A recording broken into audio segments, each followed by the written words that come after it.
In the mid-16th century, a long-running conflict between two of the most powerful world religions is building up to a climactic battle in the Mediterranean for the very soul of Europe. The rise of the Ottoman Empire is quite an extraordinary piece of history. The speed, the extent, the directions in which it went, this was just something incomprehensible. There was almost a sort of end of the world, apocalyptic feeling amongst Christian Europe. Facing each other are two highly trained forces. The Knights of the Order of St. John, a small but formidable Christian military order, and the Muslim Janissaries, the fearsome crack troops of the Sultan. The Janissaries did have a very exalted notion of being God's soldiers, fighting for the Sultan and for Allah. The Knights of St. John were great seafarers, brilliant warriors, and dedicated to a perpetual war against the infidel. The historic events are told through the eyes of a young Ottoman conscript and his future arch-rival, a novice Christian knight. From an early age, both are trained to fight in the name of God and Allah.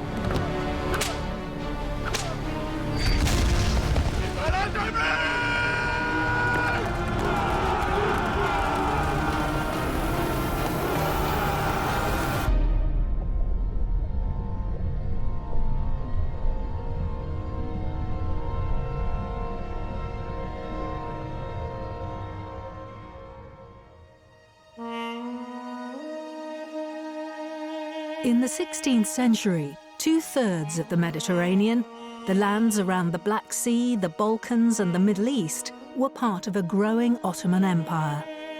This Muslim superpower was encroaching on the heart of Christian Europe.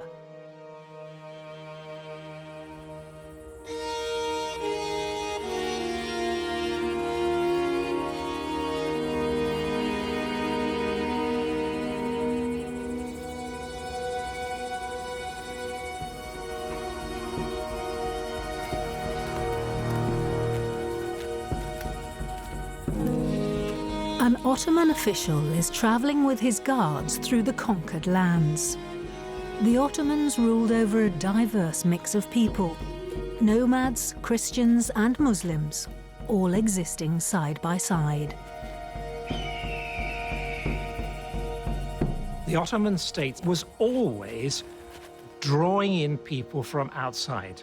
Other Muslims, Shia Muslims, Greeks, Jews, Bulgarians, learning from other people, expanding their army, expanding their administration, their ministers, their clerics, their shipbuilders, all the people with skills that they wanted. They attracted them in, and they did not insist on conversion. 14-year-old Alexius is late for church school.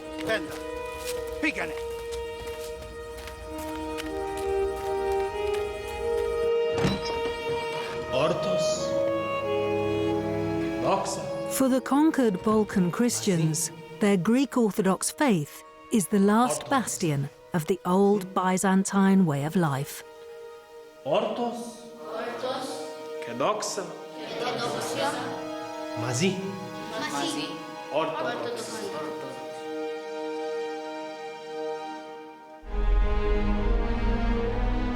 During church lessons, Alexius stares at the severed head of John the Baptist.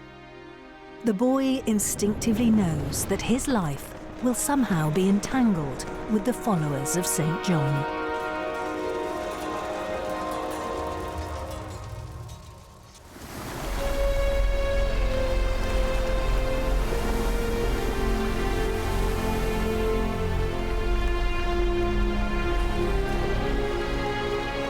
In the summer of 1555, 15-year-old French aristocrat Raymond travels with his servant Joseph to Malta on one of the ships of the legendary military order of St. John.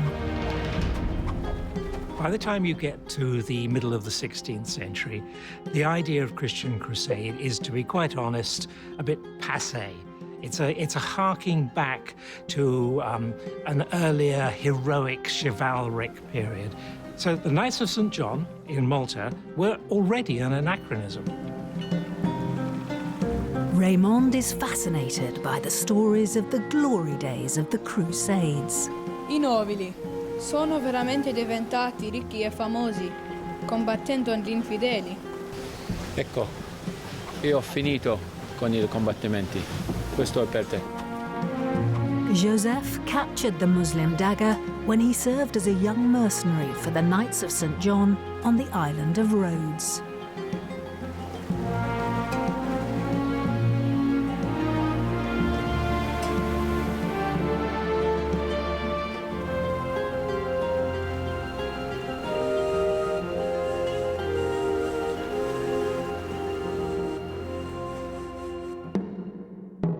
In 1291, the Order of St. John was driven out of the Holy Land. The Knights settled in Rhodes until 1522, when they were evicted by the Ottoman Sultan Suleiman the Magnificent for preying on his merchant shipping. 9 years later, the King of Spain offered the Knights a new naval base. The motives why Charles V gave Malta to the Knights are double-folded. The main motive for Europe was to have a shield against Ottoman aggression. Second was to divide the Mediterranean in two parts. Behind the facade, it was a good tool to keep the French at bay.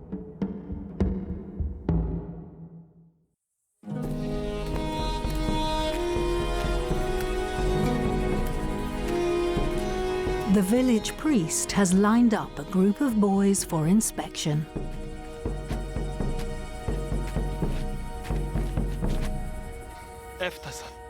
Ottomans were good at keeping registers and records of variety of issues regarding taxation or register regarding the army. Once a year, Ottoman officials would visit the Christian Balkan villages to raise annual taxes under the Dershima system. The Dershima system has its historical roots within the Islamic practices. When we look at the former Islamic states, we see that the rulers did take captives during the wars, and 1/5 were used in the Muslim rulers' army and the administrative strata. Adın adaş? Sheldon. Babanın adı? Martin. Certain rules of the conscription system is to take children aged between 13 to 15 years old. One boy in every 40 household was selected, so the officers cannot roam into a village and take all the boys all at once. They should be able-bodied, good-looking, clever boys, uncircumcised. Adın adaş? Most villagers dread giving up their children. Alexius's father has seen enough. He knows his son will be leaving. Adın adaş? Sheldon. Babanın adı? Martin. Adın adaş? Alexius can't believe his father is letting him go, but the former Byzantine soldier has recommended his son for service. Πήγαινε. Γιατί? Θα έχεις μια καλύτερη ζωή. He hands his son a family heirloom, a small icon of St. John. Δεν είμαστε πίαλο, λέει.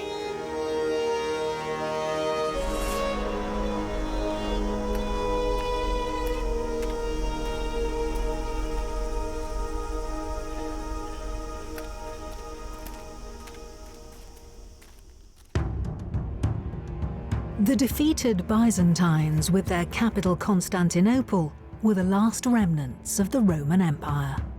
With the fall of Constantinople, the Ottoman sultans recreated the Byzantine Empire. And by extension, they became a Turkish Muslim Roman Empire in the East. After being forcibly conscripted, the Christian boys are taken to Constantinople in groups of 100 or more. Alexius feels alone and abandoned, not knowing what his future holds. Once the children were conscripted, they were dressed in red clothing and red hats. This was to prevent those children to run away because the system was not based on voluntariness.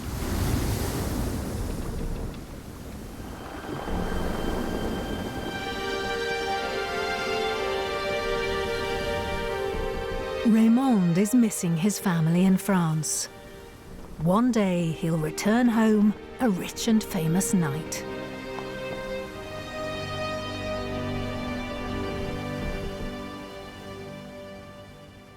In the 16th century, many families tried to enroll their second or third-born sons into the order to provide them with a career, with income.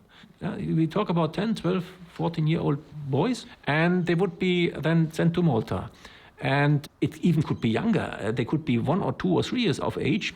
And then 30 or 40, he would be a commander, administering and ruling a commandery like here in Mailberg, for example.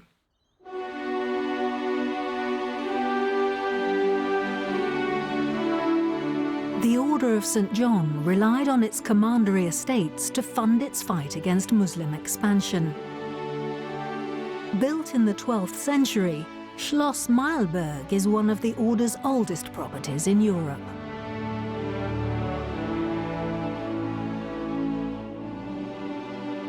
A commandery has an income from harvest, from fields, from pilgrims, and this commandery gives a percentage to the convent. This then flowed to Malta to take care of the fleet, of the military issues of the convent, of architecture, of the bastions, to keep the system running.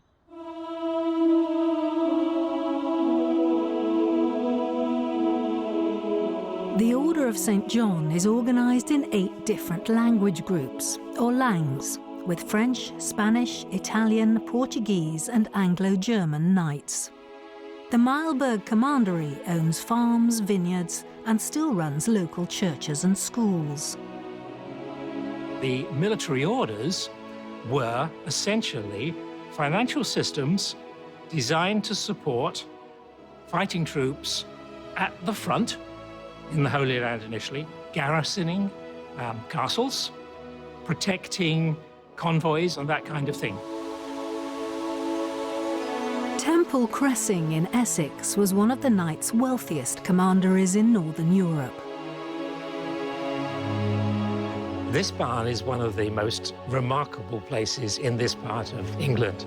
It's a vast structure, and you have to imagine that in the medieval period, it's going to be full of agricultural produce, which is a source of wealth. So this kind of thing underpinned the entire system. In the Mediterranean, the Knights of Malta were the fiercest opponents of Ottoman expansion. The Catholic Habsburg Empire, led by the King of Spain, was preoccupied with the city-states of Italy, its old enemy France, and the Protestant kingdoms of the north.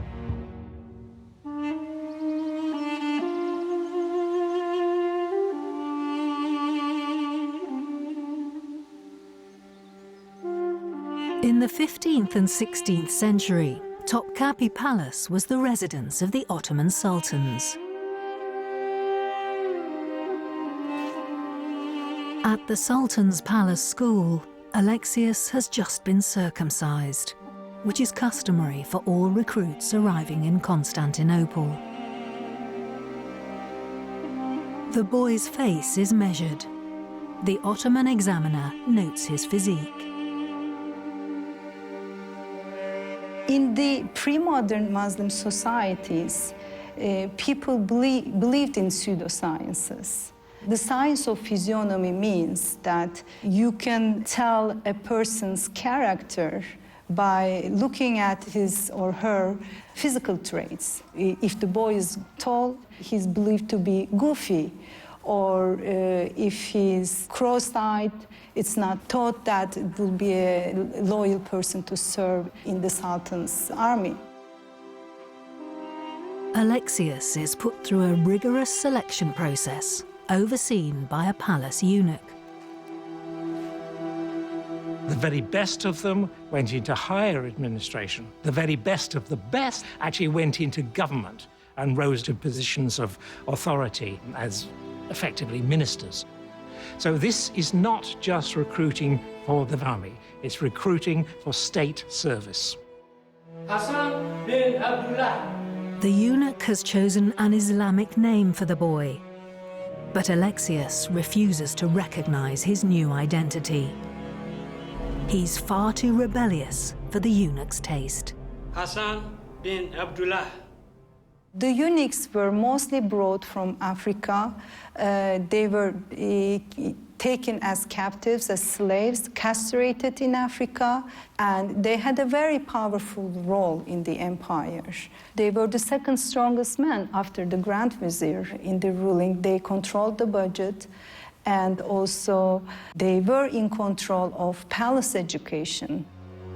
Hassan bin Abdullah.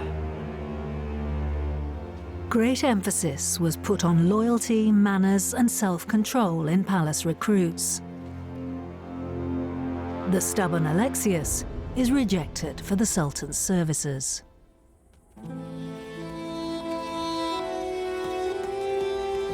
Instead, Alexius is sent to one of the toughest Janissary infantry schools.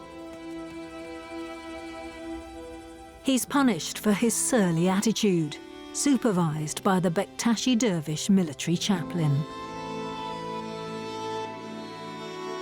Each Janissary regiment had its own chaplain. The founder of the faith hailed from Albania. Bektashism is a major Sufi order in the Ottoman lands. It's originated in the 13th century and spread in Anatolia after the immigration of Turks and Mongols from Central Asia to Anatolia. Upset and lonely, Hassan cannot forgive his father.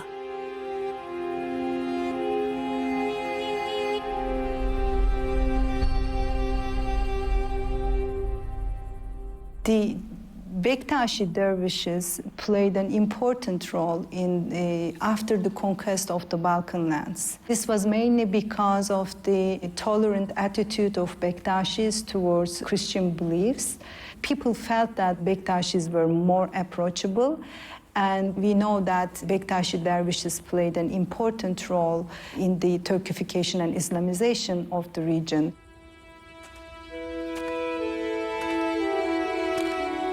The dervish chaplain believes Hassan has potential to be a good soldier. When the time comes, he will return the amulet.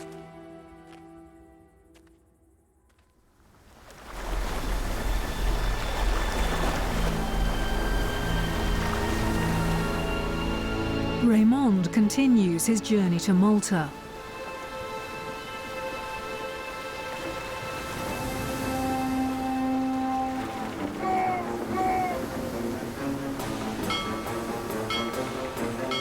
When a Muslim merchant ship is spotted, the Order's knights join in a prayer with the ship's friar.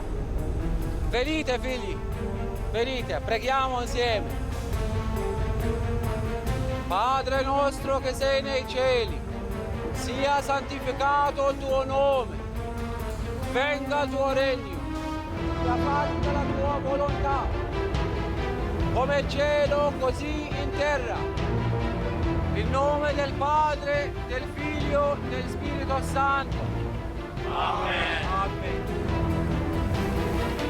The job for the ship's chaplain was to take care of the soul of the faithful on board ship. So he would help them pray, he would encourage them before a battle, he would also listen to their sins. He would make sure that they do not turn to Islam or to Protestantism. the Order's ship moves in on the merchant vessel.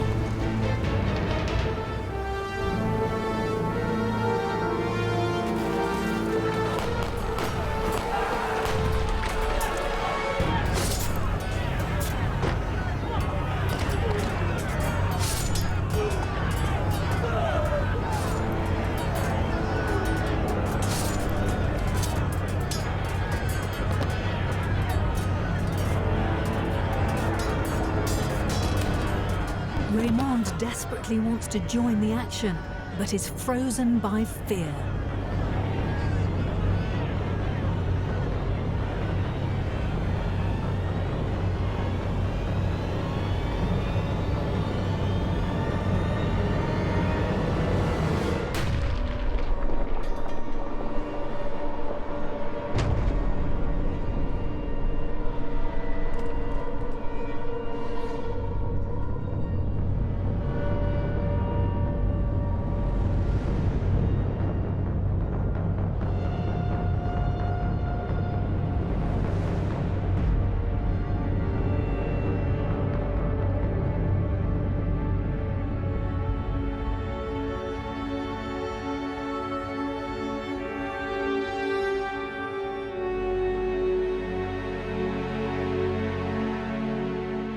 All the military orders were notoriously ruthless.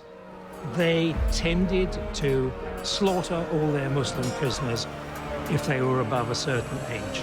Later, they realized that this was counterproductive. It meant that people would not surrender, they would fight to the death. It also meant that they were potentially missing out on galley slaves. They didn't slaughter them all, but they did do an awful lot of slaughtering. Boys who would eventually become Janissaries were hired out to Turkish families. They had to conduct heavy-duty labor. The intention was to have a strong body that is necessary for the military training. For the next 4 years, Alexius must do back-breaking work in the fields of Anatolia. He still refuses to respond to his Muslim name.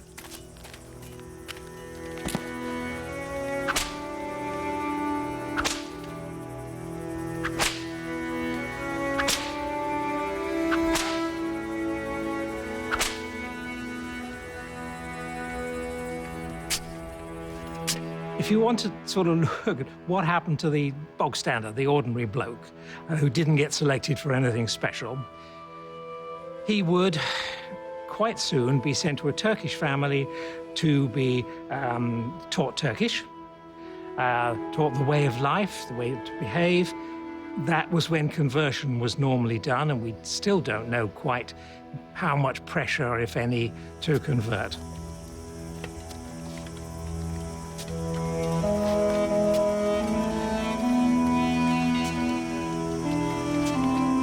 The farmer's daughter takes care of Alexius. Hasan, Hazreti Muhammed'in torununun isimdir.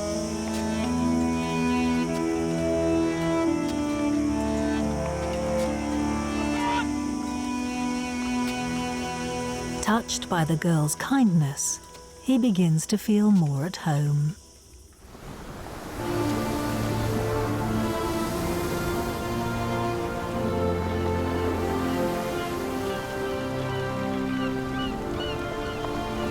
Raymond arrives in Malta without his servant. Malta, before the Knights of St. John arrived, was a rock in the middle of the Mediterranean. A population of not more than 20,000 people. But it had one important thing: 2 large harbors. Those harbors were going to be perfect to protect the navy of St. John, which was the key to making money. Once the Knights settled in Malta in 1530, the Knights were being a nuisance to trade. Corsairing and trade coexisted. Merchants were corsairs and corsairs were merchants.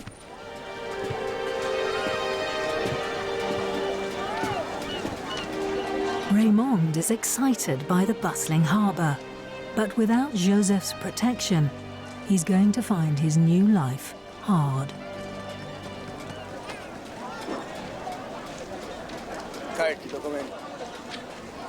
The knight's novice is stopped by Juan, a Maltese nobleman who despises the arrogant knights occupying Malta.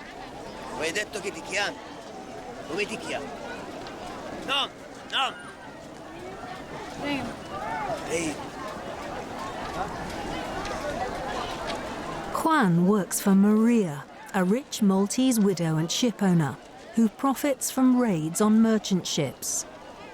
Raymond is captivated by her beauty and wealth.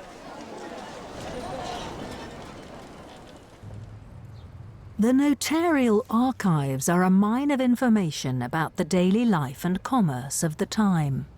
You had Malta, that was basically the center of activity of corsairs during the Knights period, and only Livorno in Italy rivaled Malta as a center of this corsairing activity. And then on the North African side you have Algiers.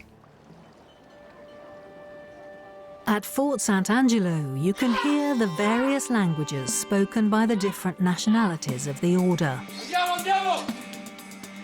Novice Raymond is paired up with a less than enthusiastic warrior monk from the German lang of the order. Each lang had a part of the administration of the order. So you had a lang that took care of the sick, you had a lang that took care of the navy, you had a lang that took care of the fortifications. Even the fortifications were split. So you had the post of Castile, you had the post of Provence, the post of England. It was all split. Everybody had to do a job.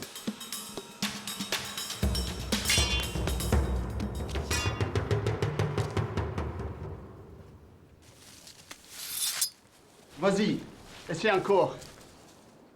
A knight of the Provençal lang takes Raymond under his wing. Comme ça. The lang offers protection to its fledgling knight. For the next 6 years, Raymond is taught by monks. He prays every day and trains with swords, halberds and muskets to prepare for his first caravan. Caravans are those armed, the armed expeditions of the Navy. You start your caravans with 18. You did 4 or 5 caravans. You go to Cyprus, or you go to the sea in front of Palestine, or you go to the North African coast, and then return, hopefully with prizes. With 22, 23, you could be a professed knight.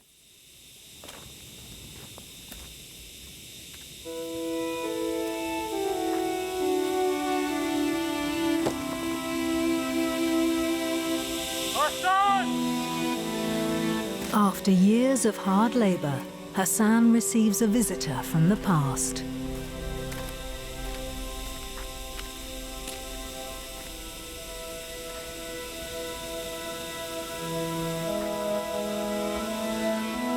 The Bektashi dervish returns his father's amulet of St. John. Janissaries were very prestigious soldiers. They were the elite soldiers that served only for the Sultan. They should at least train for 10 years. They received regular payments from the state. They resided in the barracks within the capital, very close to the palace region. And their main duty was to protect the Sultan. Back in Constantinople, Hassan feels part of a Janissary band of brothers. They were trained as infantry. Archery, musketry, sword fighting, and taken very seriously indeed. We know it must have been effective because during this period, Christian European observers were astonished not only at the discipline of these people and their cleanliness, but also their skill with weapons. They were tended to be very good shots.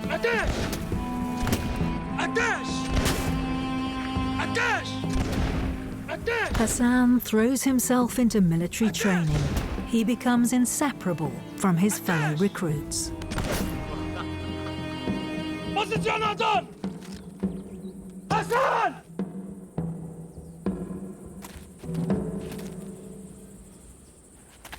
Once the cadets become soldiers and enrolled into the Janissary regiments, this brought a new and stronger set of loyalties for these soldiers. Being trained by the same tutor and belonging to the same regiment was the strongest loyalty that they developed. And the symbols of their regiments were etched as tattoos to their bodies. Another important element that tied these soldiers together was their faith in Bektashism.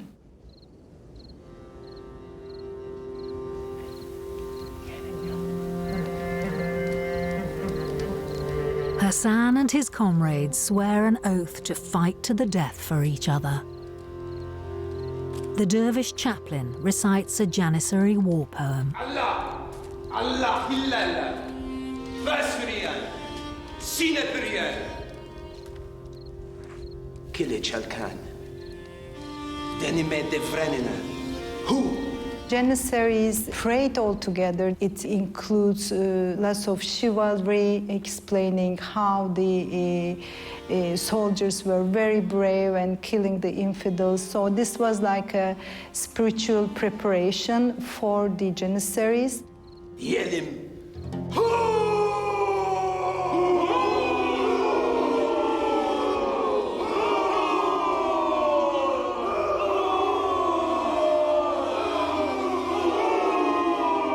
After one person did the prayer, the entire Janissary army will say Hu, which means Allah, and this will be a loud and frightening sound.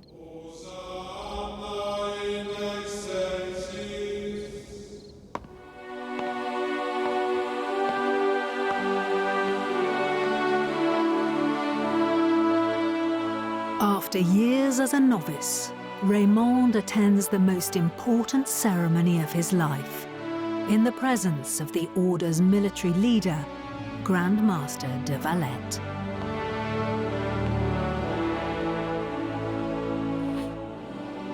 Signore, le domando di essere iscritto all'Ordine di San Giovanni. This oath, being a professed knight, to do away with the worldly riches, to obey fully to the Grand Master, to the convent, to the order. You are fully embraced in the family of the Knights of St. John. Questo che voi domandate è così molto importante. Solita concedersi a quelle persone che per antico lignaggio e proprio loro virtù sono stati giudicati degni in nome di Dio, Nostra Signora di Fermo, San Giovanni Battista, ed io levo al rango di cavaliere. Alzati, cavaliere.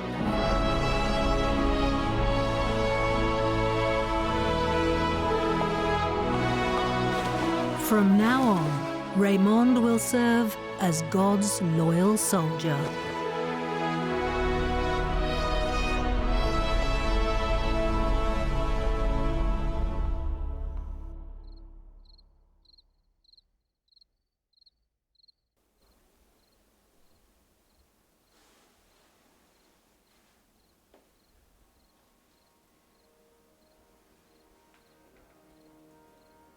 One night, Hassan breaks the rules by sneaking out of the barracks.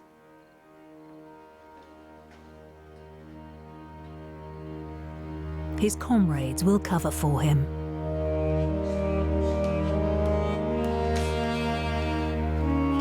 He meets Emine, a Christian girl working in the coffee houses of Constantinople.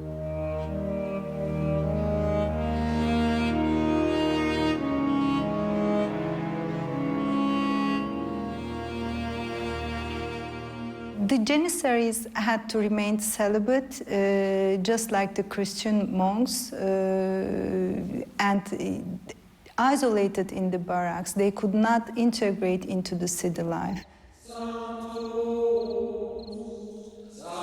The widow Maria is attending evening mass with the nuns. It is a women-only service.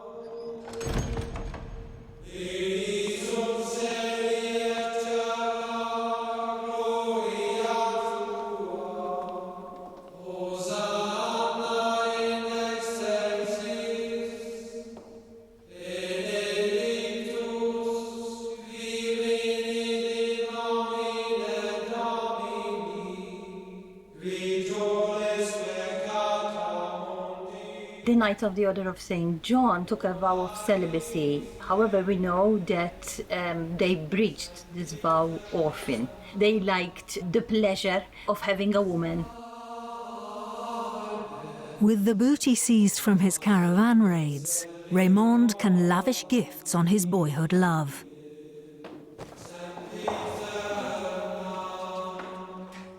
But Juan, her right-hand man, is jealous.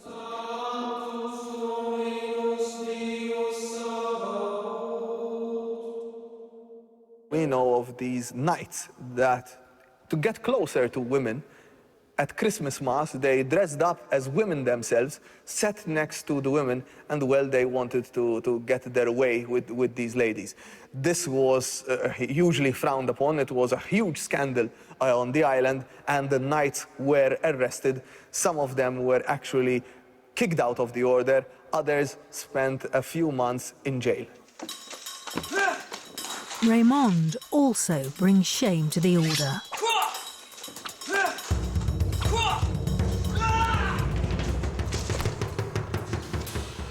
He will not be pushed around by Juan anymore.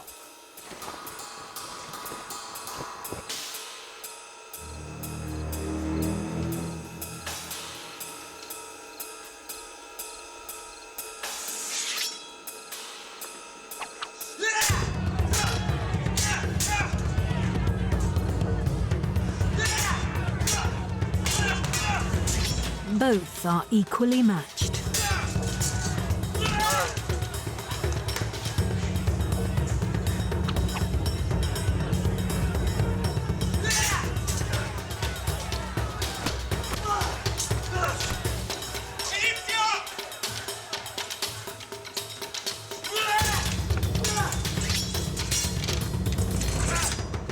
A special militia patrols the debauched streets at night, imposing law and order.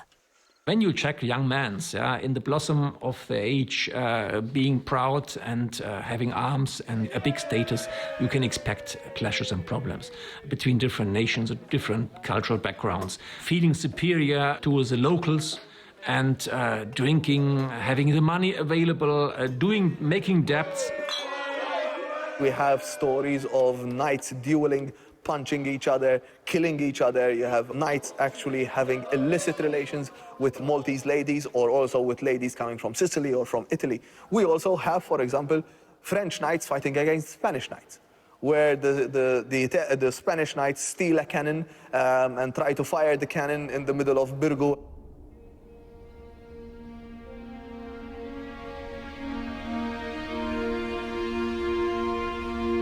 Raymond realizes that he has risked his future as a knight for Maria. In Birgo or in the Castel San Angelo are dungeons where you find the graffiti of these knights who did not misbehaved, and they were detained there.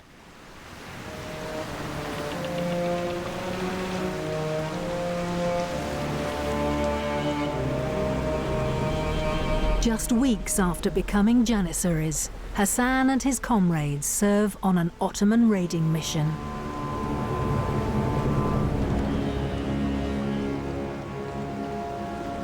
Their fleet reaches the Maltese island of Gozo.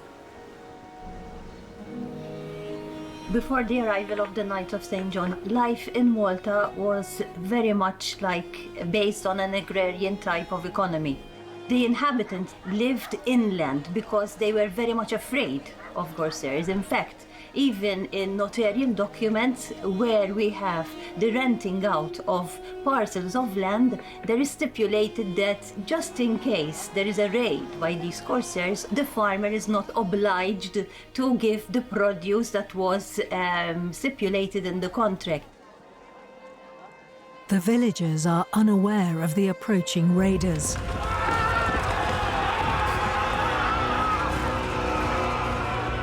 The Janissaries search the houses, kill anyone resisting, and drag the local population away into slavery. The Maltese were both victims and perpetrators of the slave trade, like all people in the Mediterranean. They knew that at one point in their life, they would almost fall prey to being slaves.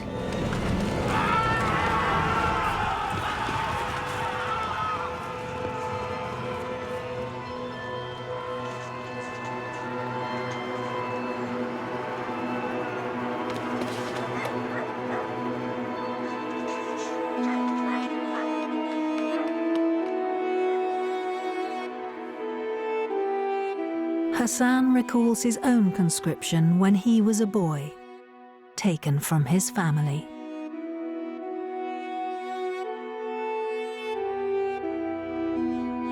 Investing in the corsairing activity, it was regulated because obviously you had people from all over the island who tried to become rich overnight, like widows, like peasants, who even invested whatever they had in this business. In front of the notary, you declared the type of investment you were going to put in this expedition. Obviously, the heftiest part was in the ship itself and in arming the ship. But then there were other things which could be invested, not only money. For example, an investor could ultimately decide that he will give the ship biscuit supply to the expedition. And in return for all this investment, anything that was taken as booty, it was divided up. There were other shareholders, the Admiralty, and then you also had the nuns of the knights who prayed for the corsairs, who had another share. But the Grand Master was always on top of this list. Raymond has won Maria's heart and trust. She rewards him with his first command of a corsair ship. Captain Raymond sets off for North Africa. We must admit that this was a religious war on both sides, on the Christian side and on the Ottoman side. But let us all remember that we are all human, and the money plays a huge part in this. You would pray, you would name your ship the Madonna del Carmelo, or you would name it San Pietro or Santa Lucia, but you know that at the end of the day, you're going to get some good money, you're going to get some good profits, and you could build a lovely palace in France or in Malta and enjoy your gardens when you retire.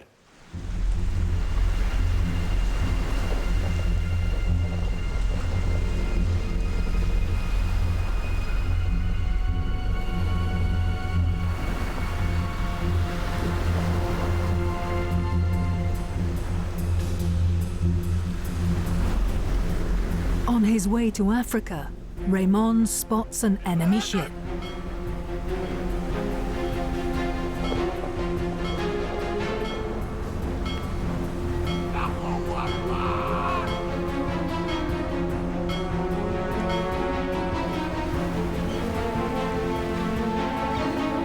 The Knights of St. John had an amazing reputation. These guys were born and bred to be navigators, soldiers, and defenders of Christianity. They were the other side of what the Janissaries were to the Ottoman Empire. On their return from the raid on Gozo, Hassan and his brothers in arms prepare for their first battle against the Knights of St. John.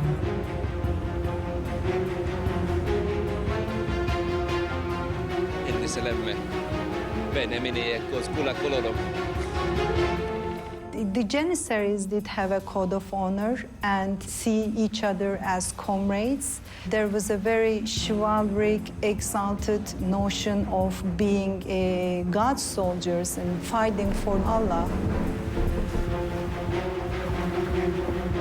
Raymond's ship closes in on its target.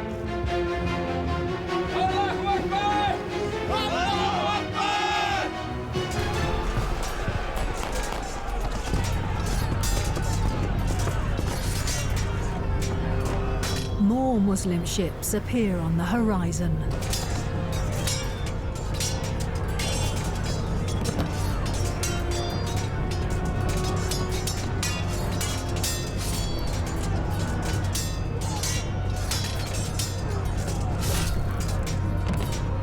In the heat of battle, Raymond proves that he is now a ruthless holy warrior.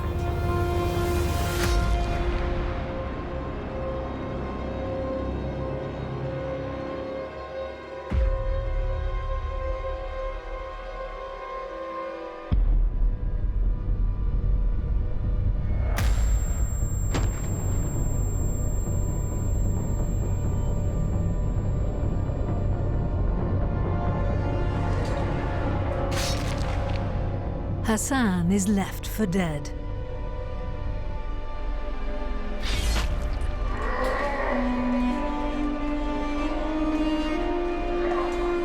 He can do nothing to stop Raymond killing his friend.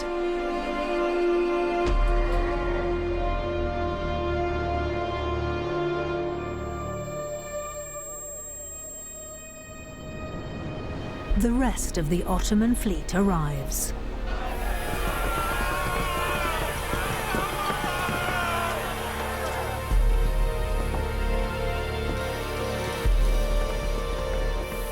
The Janissaries prevail.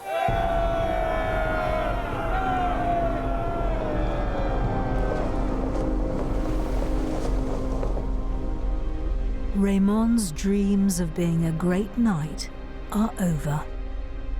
Raymond is a young knight, and he might overestimate his strengths. As older he gets, he would be maybe a bit more realistic. If you check the archives, sometimes you hear stories or you read that experienced captains did not attack some ships because they knew that they could not manage to take these ships.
The Janissaries were loyal to Allah, Sultan, and the comrades. The general tendency of the soldiers was to take as much captives as they can because they do have a share from these booties.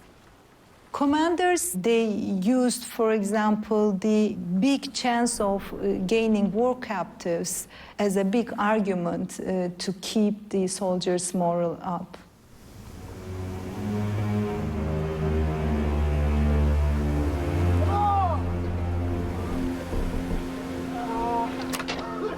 Raymond faces years of misery as a slave on Ottoman ships.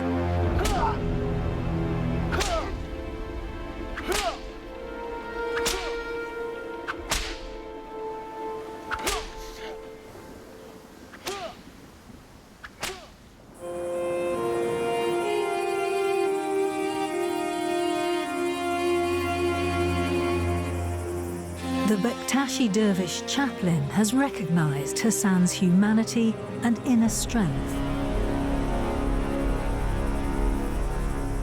In March 1565, a massive Ottoman fleet gathers in Constantinople, determined to annihilate the Knights of Malta.